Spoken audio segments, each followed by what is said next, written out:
વડોદરા શહેરમાં માર્ગ અકસ્માતનો સિલસિલો યથાવત રહેતા જનતામાં ફફડાટ વ્યાપી ગયો છે।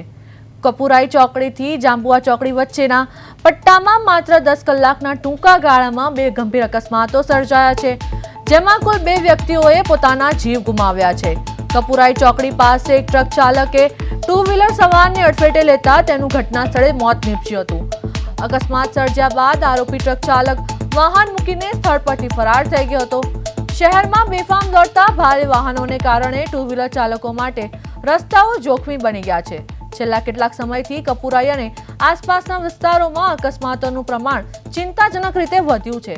સ્થાનિક રહીશોએ હવે માર્ગ સુરક્ષાના નિયમોનું ચુસ્ત પાલન કરાવવા અને ટ્રાફિક નિયંત્રણ માટે તંત્ર દ્વારા કડક કાર્યવાહી કરવામાં આવે તેવી માંગ કરી છે।